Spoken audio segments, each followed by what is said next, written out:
Et nous voici maintenant pour ce deuxième podcast. Nous allons pouvoir encore échanger autour du Festival Migrants en Scène. Et nous avons le plaisir d'accueillir de nouveaux invités. On vous invite à vous présenter, s'il vous plaît. Je m'appelle Jean-Paul Candy, j'habite l'Abridoire et je suis membre du collectif de soutien aux réfugiés logés à l'Abridoire. Merci, madame. Alors, je m'appelle Solange Barret et j'habite à Lépin-le-Lac depuis environ 40 ans. Très bien. Monsieur, comment est-ce que vous vous appelez ? Je m'appelle Arsène, j'habite au Pontet-Beauvoisin. Merci beaucoup. Donc, voilà. Alors, ce qui nous amène ici toutes et tous aujourd'hui, c'est ce Festival Migrants en Scène. Est-ce que vous pouvez nous en toucher deux mots et l'implication du coup de l'association au sein du festival ? Je fais partie aussi de l'association Savoie Solidarité Migrants Aiguebelette et qui s'est proposée pour accueillir une journée dans le cadre du Festival Migrants en Scène sur l'avant-pays savoyard qui jusqu'à présent n'avait pas organisé de choses pour ce festival. C'était plutôt du côté d'Albertville, mais pas dans notre petit coin. Et l'idée m'a plu. Voilà, donc j'ai adhéré à ce projet. Est-ce que ça a été facile de convaincre, de mobiliser, de mener à bien cette envie de l'association ? L'idée a plu quand même assez vite puisque on a fait beaucoup de réunions pour préparer justement l'accueil, pour préparer différents ateliers. Le problème c'est que nous ne sommes pas très nombreux, donc on n'avait pas beaucoup de gens à regrouper et à convaincre. Mais disons que les principaux membres actifs de l'association étaient bien partants. Et pour le coup, madame, est-ce que pour vous c'est important et nécessaire d'amener ces questions-là sur ce territoire, vous qui êtes habitante depuis 40 ans sur les Pays-Bas ? Je pense que c'est très important, surtout en ce moment où on a peut-être tendance à se replier un peu sur soi compte tenu de l'insécurité. Donc je pense que c'est effectivement très important qu'on puisse avoir conscience qu'on peut être là aussi pour accueillir. Pour accueillir l'autre, pour le coup. Et pour vous, monsieur, donc, est-ce que vous pouvez nous parler de comment est-ce que vous êtes venu en France ? Comment vous êtes arrivé ici en France ? Je viens de Haut-Karabakh. Je parle ça. Je suis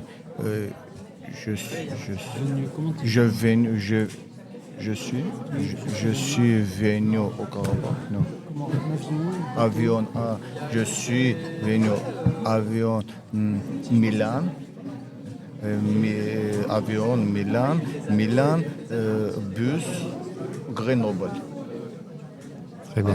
Arrive. Oui, arrivé, oui. Très bien. Arrive Grenoble. Très bien. Et est-ce que ça vous plaît cette vie à Pont-de-Beauvoisin ?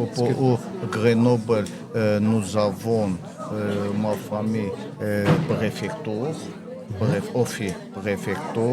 Préfecture à la maison donnée maison à Pontet-Beauvoisin. Est-ce que tu te plais à Pont ? Est-ce que tu es bien à Pont ? À Pont. Mais est-ce que tu es bien à Pont ? Pontet-Beauvoisin, c'est bon. Vous êtes content à Pont-de-Beauvoisin ? Les enfants sont à l'école ? Nous avons trois enfants, 2 filles, un garçon et une fille apprendre au Jacob Jacob Université, cours de français, de Monica, Evelina, apprendre lycée au Pont-des-Voisins, au petit-fils, apprendre l'école. Aux trois bénévoles, Michel, apprendre à la maison, apprendre au français, cours de français. 3 cours de français. Très bien.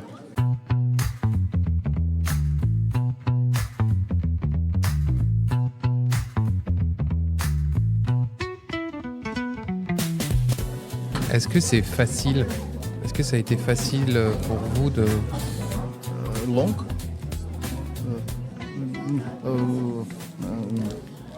beaucoup apprendre.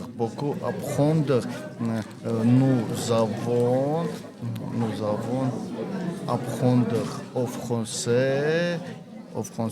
Nous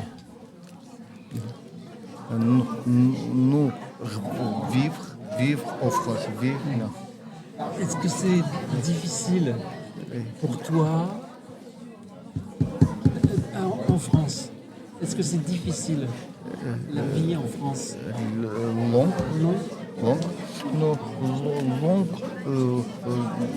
Langue difficile, non, apprendre. Voilà, en tout cas, on sent qu'il y a vraiment envie d'apprendre. Oui, On sent que vous avez vraiment envie d'apprendre. M'intégration, apprendre au français. Français, c'est bon, sécurité. Eh bien, bravo, c'est beaucoup d'énergie. Pour le coup, est-ce que pour vous, aujourd'hui, vous estimez qu'accueillir, c'est un choix, c'est un devoir, C'est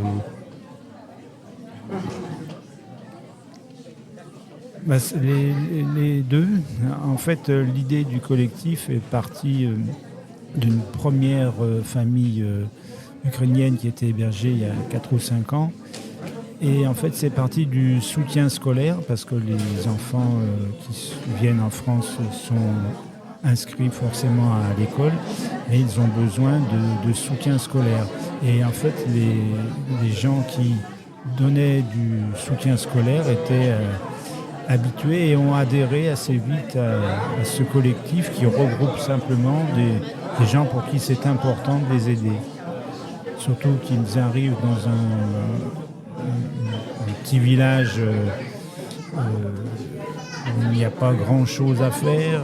Ils sont isolés puisque nous n'avons que 2 familles sur la Bridoire. Et ils ont largement besoin, ils ne parlent pas français.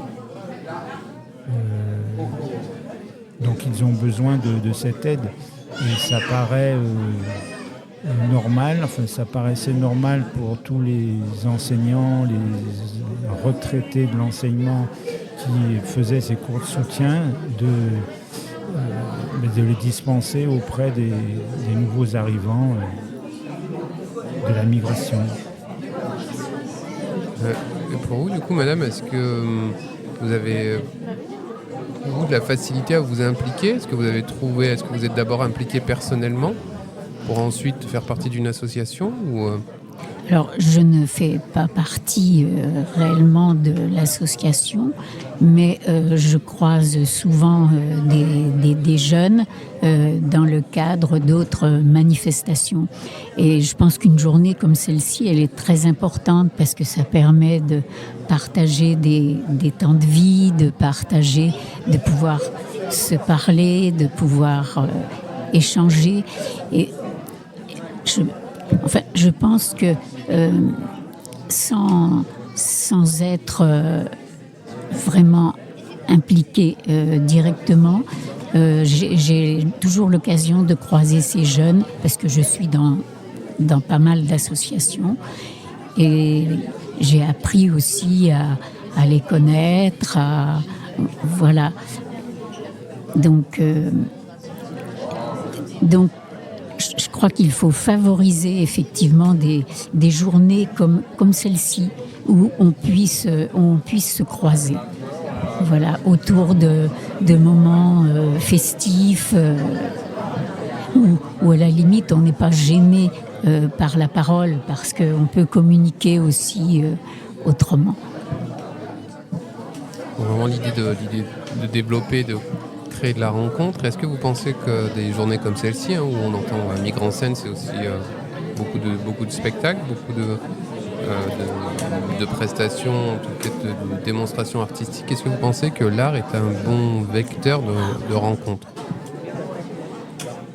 Un bon outil?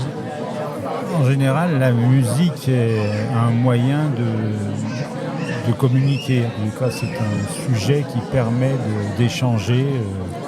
On aime ou on n'aime pas, mais c'est souvent un moyen de communiquer. Après, on a même un réfugié qui participe au mouvement théâtral tout à l'heure. Donc c'est bien la preuve qu'ils peuvent assez facilement s'intégrer et que l'art est international. Pour vous, madame, vous pensez que l'art est... Ah oui, alors là, j'adhère à 100%, que ce soit du théâtre, de la musique, mais ça peut être aussi des soirées où on va partager, par exemple, disons nos arts culinaires, faire une soirée où on fait des soupes, où chacun amène ce qu'il connaît de sa culture. Je crois qu'il faut favoriser au maximum justement ces temps de rencontres un peu informels, mais qui sont autour de la culture un peu de chacun.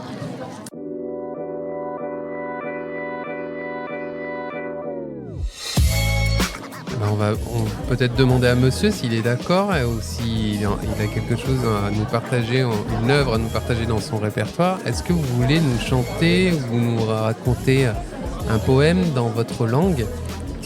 Une chanson dans... Chanson en arménien ou... Une chanson en arménien? Texte en arménien. On peut même vous mettre une petite musique, si vous voulez. Petit texte en arménien.